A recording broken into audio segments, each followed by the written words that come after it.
Good morning. Welcome to Morning Love, your daily dose of love, hope, and encouragement from here at Buckwheat Farms Magic Emporium in Ballroom. I'm glad you're here with us on this rainy, cool Macon, Georgia morning. If any of you have been following our other content about the farm work and how we're putting together our aquaponics system, you've seen we're kind of delayed. I've run into fits and starts, and not only with the physical building of the greenhouse and the aquaponics system itself, but just in life in general, because we're trying to balance basically making a living with establishing the homestead. And sometimes with the work that we do, we have to take into account, we have to take advantage of the work when it's here. Case in point, the last couple of days I've had to be on the road because the work presented itself. But the opportunities actually, the delays actually turned into a huge blessing, because if I had the fish and the plants in place now that I got the greenhouse in place, the glass for the greenhouse, the windows.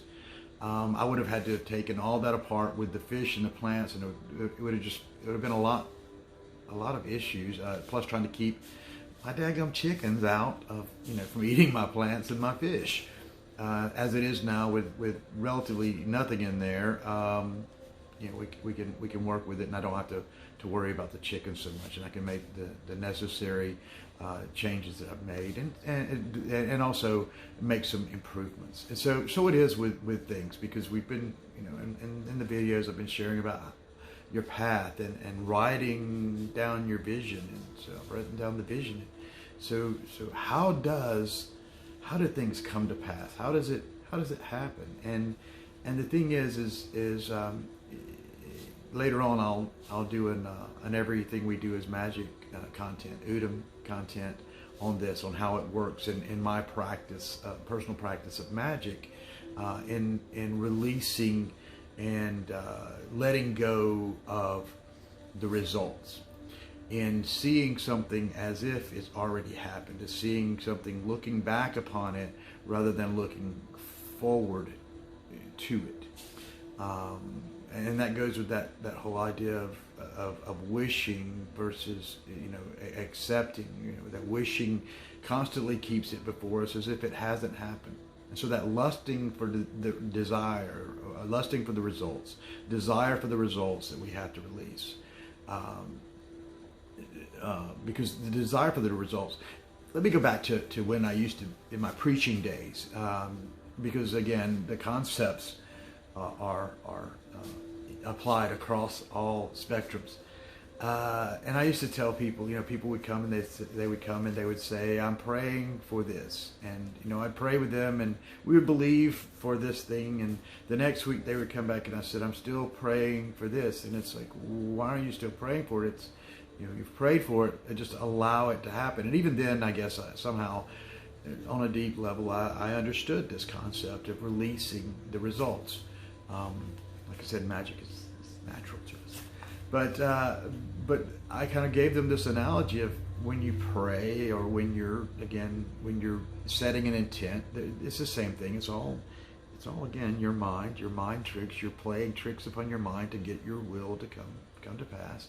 But I said, when you're praying, the angels, they go out and they get started on whatever it is that you have set about. I mean, that's our ideas.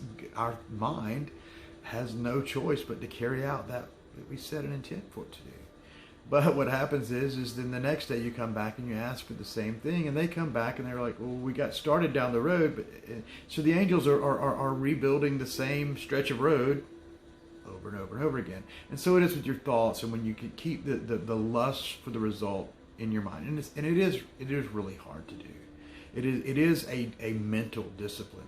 Because when if you've set an intent for a certain amount of money, or you set an intent for a physical healing, or you set an intent for these things, you want them to happen immediately. But part of the power of it is when you look back over your life and you see that nothing really came into being immediately. That everything that came about in your life came of any meaning came as a result of eating the elephant one bite at a time, of taking the incremental, the small steps that got you in that direction, that got you where you were. When you look back and you see that there are no overnight sensations. And, you know, we see this in the media, especially in such a media as YouTube, where people are overnight sensations. My grandchildren have a hard time understanding how my content is so outperforming theirs. I'll just go ahead and say it. Sorry, Chastity and Tyson, but they're amazed at that. Well, again, because I took steps before of learning things about SEO and how the interconnected information on the internet works, and so again, it's incremental steps. There are no overnight. Chris Stapleton, people said he was an overnight sensation, but there were years and years where he worked in relative anonymity, only known to those most tight within the Nashville community who understood his genius.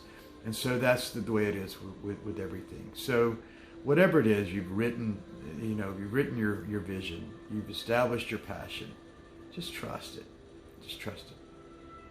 And act and live as though it's come to pass.